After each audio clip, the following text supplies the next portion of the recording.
राम ब्रह्मा जी से दशानन जुड़ गए। ब्रह्मा जी बहुत प्रसन्न हो गए हैं दशानन की तपस्या से और कहते हैं मांगो वरदान मांगो, क्या चाहिए। बस यही फर्क है इतिहास में और पौराणिकता। That's the difference between the mythosphere and history.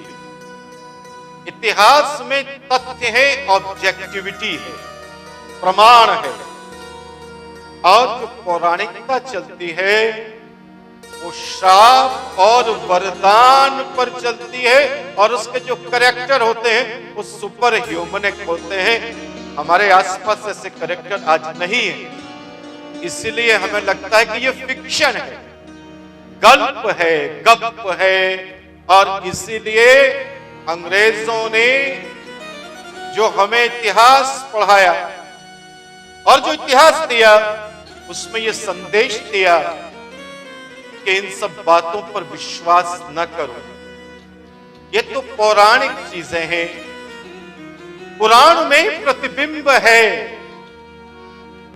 Symbolism है, इन्हें समझना होता है मानवीय आधार। गलती उनसे होती है जो उसे उसी रूप में ग्रहण कर लेते हैं और उन्हें लगता है कि उन्हें भी कुछ तपस्या करके ऐसा मिल जाएगा। तपस्या का अर्थ क्या है? कर्म, कर्म की प्रगाढ़ता। और जब कर्म में प्रगाढ़ता आती है तो परिणाम भी बड़े आते हैं। यही तो वरदान, वरदान मांगा दशानन ने, रावण ने मांगा वरदान, ब्रह्मा से अमरता का वरदान। क्या मांगा वरदान? कि देवताओं, राक्षसों, गरुण, नाग, यक्ष आदि के लिए वो अबध्य हो जाए, अबध्य हो जाए, कोई उसे मार ना सके। और ब्रह्मा ने इस वरदान को स्वीकृत कर लिया। दशानन ने अहंकार के कारण मानव से अबध्यता नहीं मांगी मेरे राम, छोड़ दिया कि मानव तो क्षुद्र है, ऐसा भूलवश नहीं किया था दशानन, क्योंकि दशानन को अपनी अपरिमित शक्ति का एहसास था। एहसास ही नहीं, अहंकार था कि मानव तो उसका वध कर ही नहीं सकता है, तो उससे अबध्यता का वरदान क्या मांगा। इस प्रकार से रावण ने अपने लिए ही ब्रह्मा से जो वरदान मांगा वो अर्ध अमरता का था, वो पूर्ण अमरता का वरदान था ही नहीं। जब तपस्या कर रहा था दशानन ब्रह्मा के लिए, तो अपने 9 सिर ब्रह्मा को काट काट करके अर्पित कर दिए थे। ब्रह्मा ने वो पूरे 9 सिर भी वापस कर दिए। और अब ब्रह्मा के इस वरदान से रावण की सामर्थ्य अत्यधिक बढ़ती चली गई, बढ़ती चली गई। मानव है मेरे राम, मानव है मेरे राम। हम काहू के मरही न मारे, बानर मनुज जाते दुई बारे।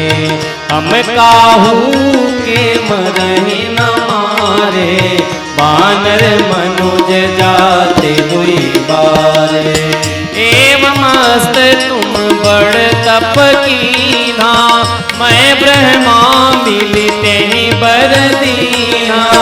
जय सिया राम, जय जय सिया राम, जय सिया राम, जय जय सिया राम, जय जय सिया राम, जय जय सिया राम। अब बिना युद्ध के ही मिल जाएगी श्रीलंका दशानन। अब दशानन को स्वयं को प्रमाणित करना, अपनी शक्ति और सामर्थ्य का प्रदर्शन करना था, अपने नाना सुमाल की कल्पना को साकार करना था। दशानन ने भेजा दूत अपने सौतेले भाई वैश्रवण को कि वो श्रीलंका छोड़ दे और दशानन को दे दे। वैश्रवण दशानन की बढ़ती हुई सामर्थ्य और क्रूर कर्मा प्रकृति से परिचित था। है तो भाई ना, भले ही सौतेला से। इसलिए वैश्रवण ने श्रीलंका सौंप दी दशानन को बिना किसी युद्ध के। वैश्रवण युद्ध नहीं चाहता, उसे अपनी दूसरी सामर्थ्य पर भरोसा था, अपनी आध्यात्मिक सामर्थ्य पर भरोसा था, और लंका के लिए कोई विशेष आकर्षण भी नहीं था वैश्रवण में। दे दी लंका, भाई को दे दी, भैया तू ले जा। आसानी से मिल गई दशानन को लंका, उससे कोई युद्ध नहीं करना पड़ा। अब इसीलिए दशानन को संतुष्टि नहीं मिली, क्योंकि वो अपनी शक्ति का प्रदर्शन तो कर ही नहीं पाया। मजा नहीं आया। ये क्या है, मैंने कहा और इसने दे दिया। न संघर्ष है, न युद्ध है, न शक्ति का प्रदर्शन है, तो शक्ति का लाभ क्या?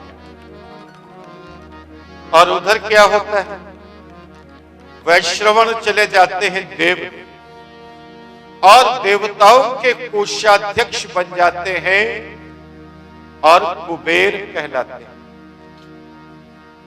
उनका निवास, कुबेर का निवास यक्षों की राजधानी अमरापुरी में ही स्थापित हो जाता है। मेरे राम, कुबेर क्यों हुए कुबेर? थोड़ा सा मैं नरेट करता हूं आपके लिए। जो लोक कला है, फोक आर्ट है, उसमें कुबेर को कुत्सित शरीर का दिखाया गया। पौराणिक मान्यता यह रही है कि जन्म के समय इनका शरीर भीभत्स था, कुत्सित था, इसीलिए इनका नाम पड़ गया कुबेर। लेकिन फिर पिता के तप के प्रभाव से कुबेर सुंदर शरीर वाले हो गए और वैश्रवण कहलाने लगे। ऐसे थे कुबेर। देवलोक पहुंचकर ये पुनः कुबेर कहलाए, धन के देवता के रूप में स्थापित। लेकिन दशानन अभी संतुष्ट नहीं, उसे सेटिस्फैक्शन नहीं मिल रहा है, मजा नहीं आया। तो दशानन क्या करता है कि यक्षों की राजधानी अमरापुरी पर आक्रमण कर देता है, कुबेर पर आक्रमण कर देता है और उनसे पुष्पक विमान छीन करके ले आता है। पुष्पक विमान बड़ा विशिष्ट था। ये विमान, विमान की विशेषता है पुष्पक की कि ये अपनी शक्ति से स्वयं संचालित होता है। आज के संदर्भ में अगर देखें तो आर्टिफिशियल इंटेलिजेंस, कृत्रिम बुद्धिमत्ता है इस विमान के पास। अब आप सोचें मेरे राम कि जो आज विज्ञान से संभव है, क्या उस समय यह संभव नहीं हो सकता था? क्या ज्ञान का परिवर्तन उस समय विज्ञान के रूप में नहीं हो सकता था? इसे केवल मिथक मान करके टाल देना उचित नहीं। पुष्पक विमान में छीनने के बाद दशानन की जो रिएक्टिवनेस है वो बढ़ती जा रही है। दशानन लगातार अनवरत अभिजात्य वर्ग को चुनौती दे रहा है।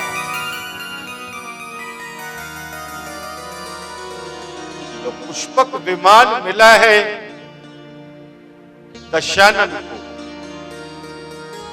इसमें एक और बात है, एआई इसका बहुत अच्छा है और ये मनोगामी है, अर्थात यात्री जो इच्छा करता है जिस डेस्टिनेशन पर पहुंचने की, जिस मंजिल पर पहुंचना चाहता है यात्री, पुष्पक विमान पहुंचा दे। लक्ष्य भेदी है। जब ये विमान मिल गया है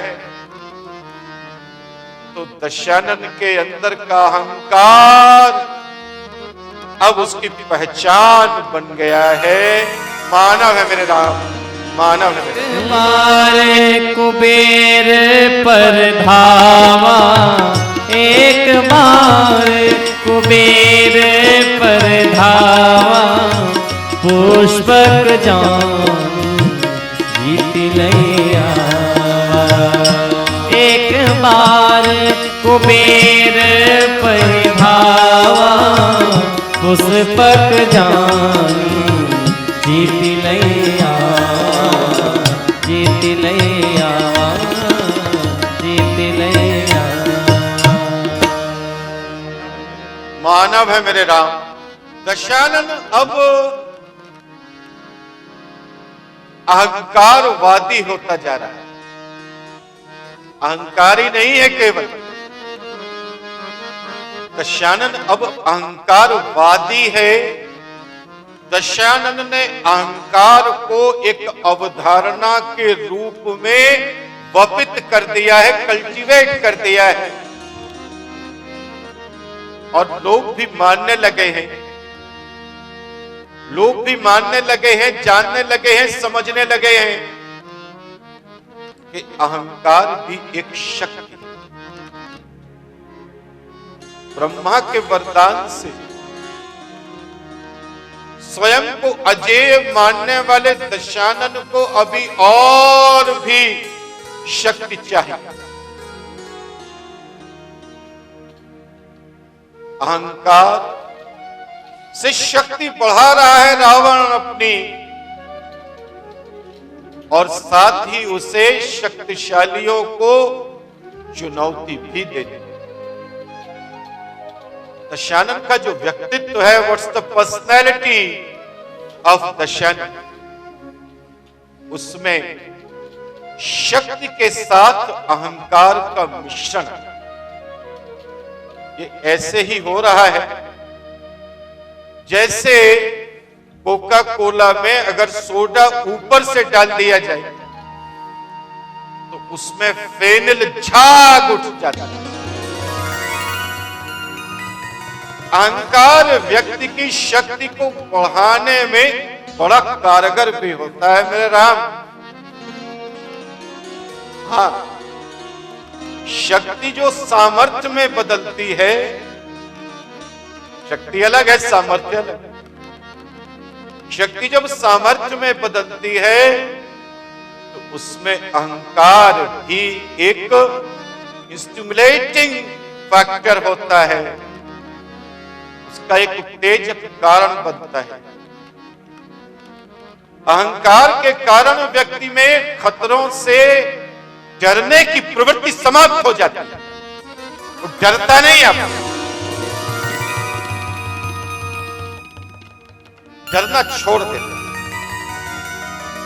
डरता क्यों है आदमी किसी भी काम में? क्योंकि उसे भावी खतरे महसूस होने लगे। जब अहंकार ज्यादा होता है तो खतरा समझ में ही नहीं आता है। और मेरे राम, कई बार व्यक्ति अहंकार के कारण ही खतरों के पार भी चला जाता है। हाँ, पार कर जाता है खतरों के अहंकार शक्ति के बूस्टर का काम करता है। ऐसे व्यक्ति बूस्ट करता है पावर। अहंकार शस्त्र बन रहा है, रावण का एक नया शस्त्र बन गया है और वो शस्त्र है अहंकार।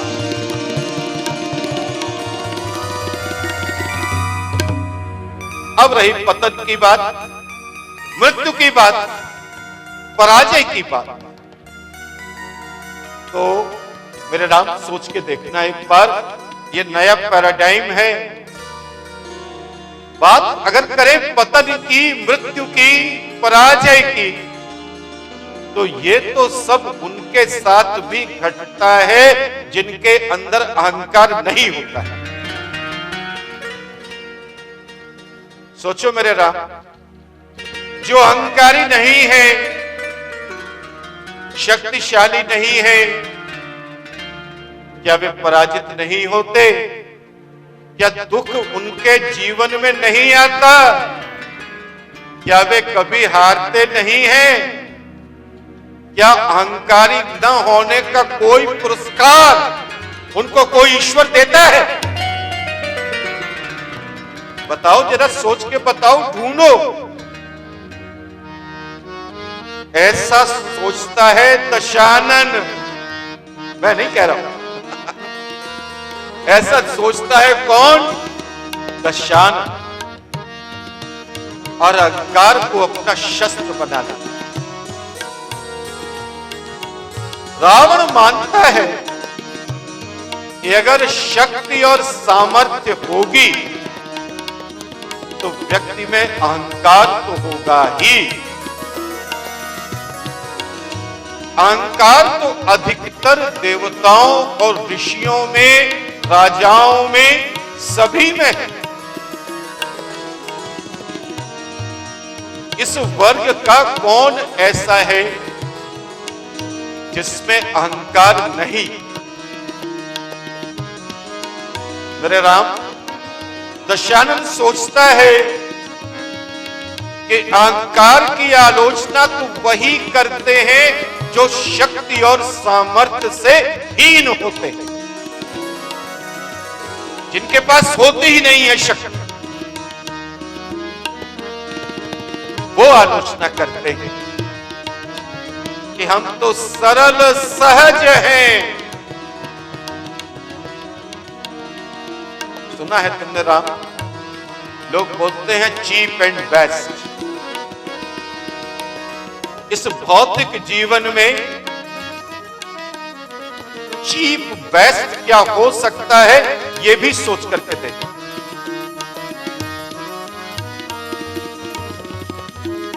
अपनी आत्म संतुष्टि के लिए रचे गए वाक्य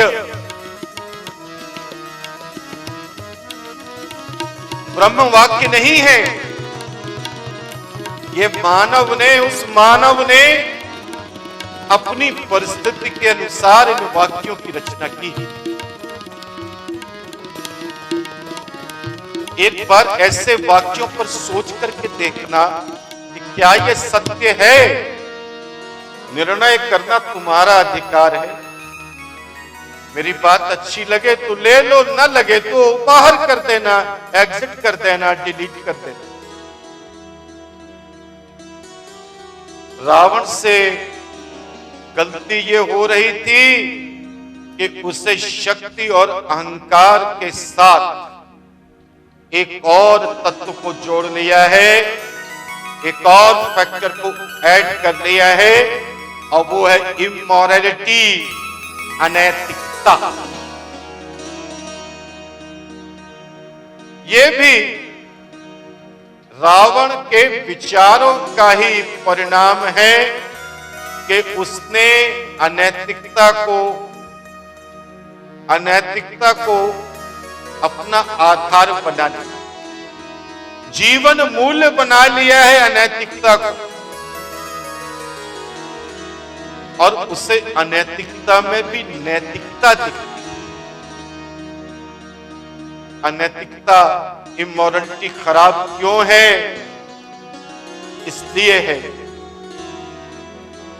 कि अनैतिकता में पर पीड़न शामिल है और इसीलिए अहंकार को भी खराब माना गया है कि उसमें भी पर पीड़न शामिल है, दूसरे को कष्ट देना इन दोनों में शामिल।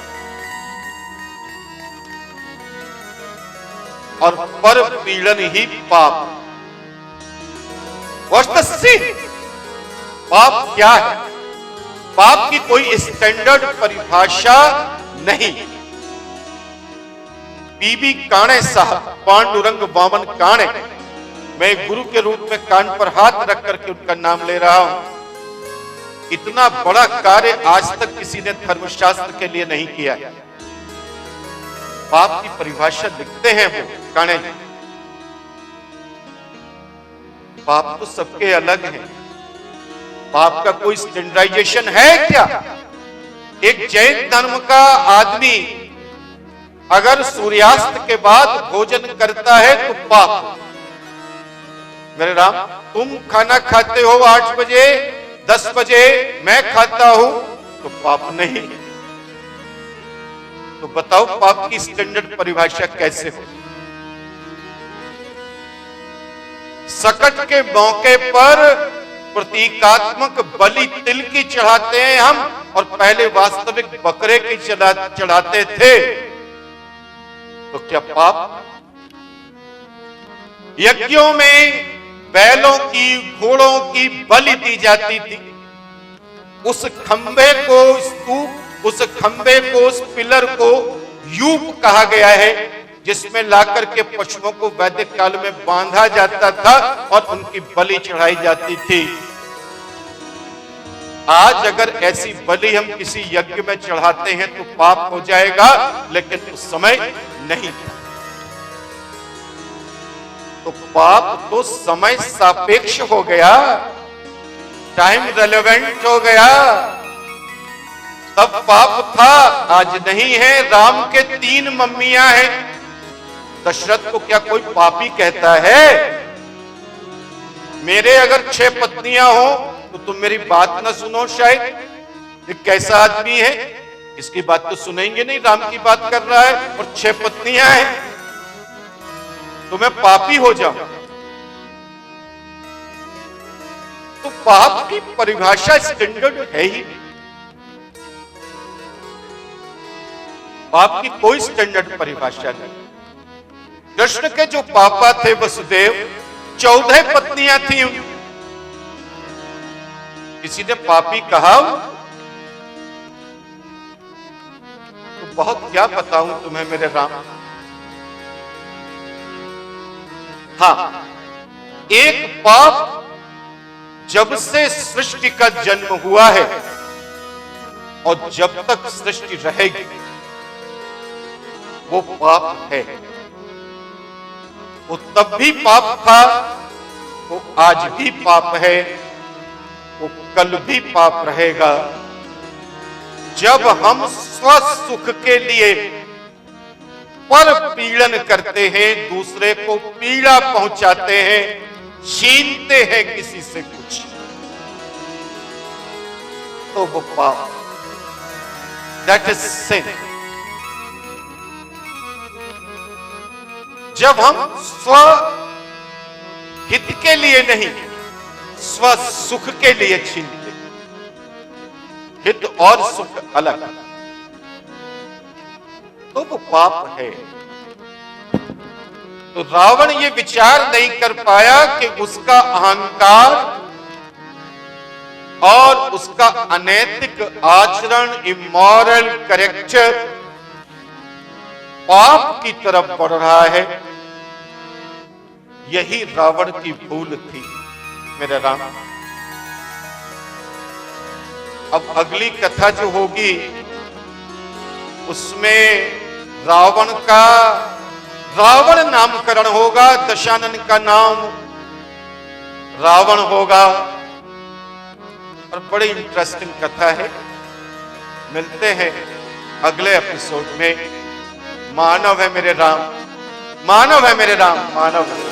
बरनी न जाई अनीति घोर निशाचर जो करही, हिंसा पर अति प्रीति तिनके पापिनी कवन मिति।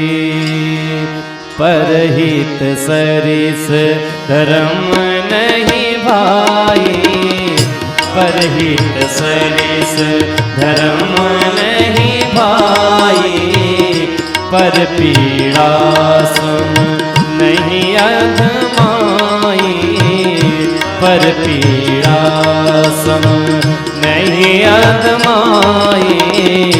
जय सिया राम, जय जय सिया राम, जय सिया राम, जय जय सिया राम।